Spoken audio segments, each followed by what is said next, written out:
Hello, everybody. Welcome to another episode of the Barefoot Lawyer Reports podcast. My name is Will Deathridge. I'm the producer, and joining me as always is Chen Guangcheng. Hello, my friend. I'm so happy to talk with you today.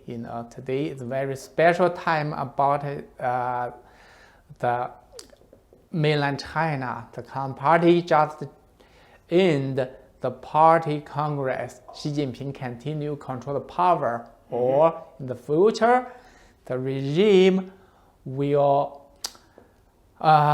control the whole country more. Yeah. Right. Yeah. In the past couple of Congresses, we've heard that Xi Jinping has taken steps to secure his authority over China and the Communist Party. A lot of people have likened him to the next Mao Zedong, the infamous dictator who reigned over China and installed the communist state.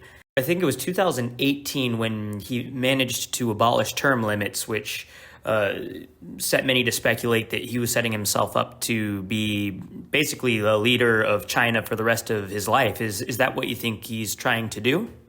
Yeah, of course, Xi Jinping continued to do that, but now looks like he is successful. Right. Yeah. Yeah, not just the third time, right? Maybe in the future he will try to control the power. What notable things did he do this Congress to strengthen his grip over the party and over China? I think this party Congress just make sure Xi Jinping continue to control the power and change another 6 leaders, the central leaders. We call them Changwei. And the new one, a little younger. They're younger, yeah. Yeah, but looks like all their Xi Jinping's come from Xi Jinping's party. So they're his loyal supporters. Yeah, should be supporters Xi Jinping, but not support the country. Right. Not loyal the country. Their loyalties to him. Yeah. Of course, the Communist Party never loyal to the country and the people. They just want to control the power to get the biggest benefit. Yeah, as you pointed out several episodes by now, the party's done everything it can to make its own members of the highest echelons of society wealthier. Ironic for calling themselves a communist society that distributes the wealth, right? They do no such thing. They just keep all the power and money to themselves, right? Yeah. All the Communist Party just to do that, just to control the power, just for that. Yeah, that's right. Xi Jinping in the party congress, when he give a speech, he mentioned 89 times safety. Yeah, he said safety is the first important.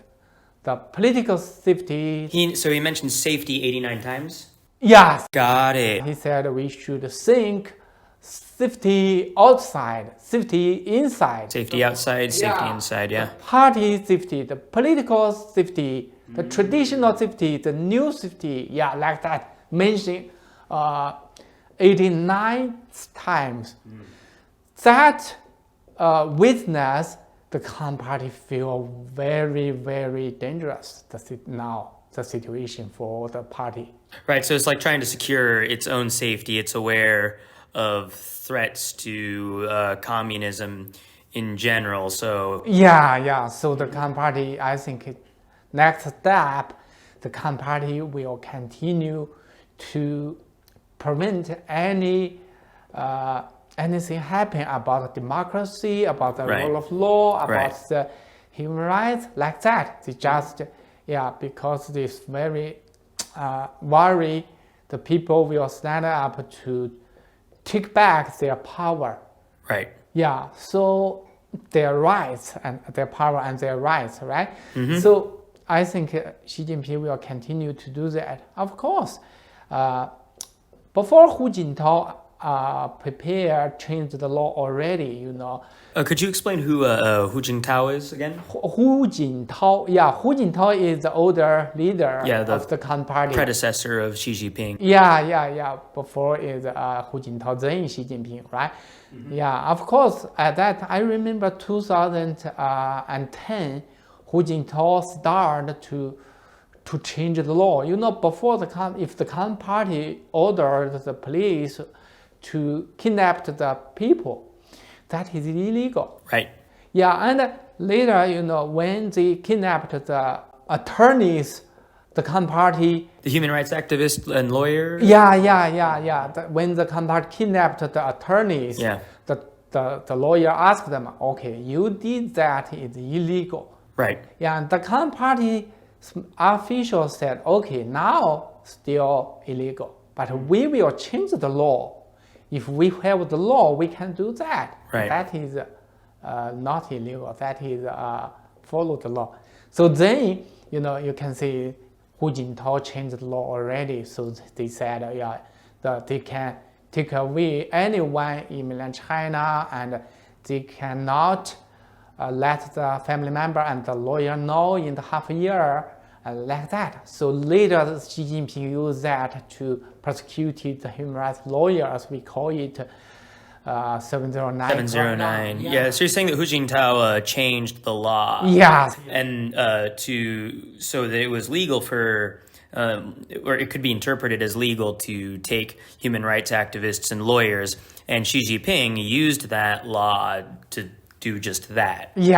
So you can see that all the Communist Party leaders just follow the party's benefit. The Communist Party is the people's enemy. Right. Well, a lot of the media reports are focusing on Xi Jinping's personal grab of more power and authority over the party and over the state. But, you're right, Guangcheng. It's not just a Xi Jinping issue, but it's an entire, it's the entire party. And like you said, he's appointed so many young people who are loyal to him that, if something happened to Xi Jinping, well, maybe one of them would come to power, but they're just as corrupt as he is, right? In the future, Xi Jinping, I think, will use the old experience to continue to control the power and continue to prosecute the people who dare stand to oppose the party. And of course, now the situation very different, because the Communist Party used the COVID system to control the people very easy. All about safety. The old, the old experience with the new COVID system together, I think in the future the human rights situation will worse and worse. Right, and by old system, of course, you mean the persecution of proponents of democracy and human rights. COVID just gives the Chinese Communist Party more of an excuse to go after them, censor them, arrest them. And it's just all about control. In the name of safety, which is it's a total dystopia. Recently we even saw footage of an earthquake, and when it hit, the guards would not let people get out of their apartments and houses. All because of they were being quarantined for COVID. It's horrific.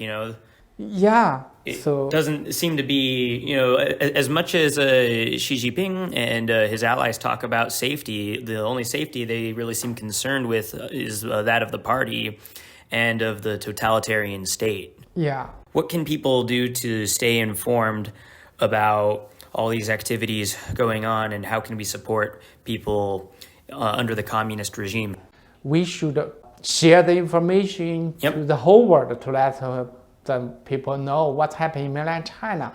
And we are not just stand and watch it. We should ask our government to give the Communist Party big pressure to let them stop prosecuting the human rights. If the people just stand up to protect their rights, of course that the Communist Party can't prevent them.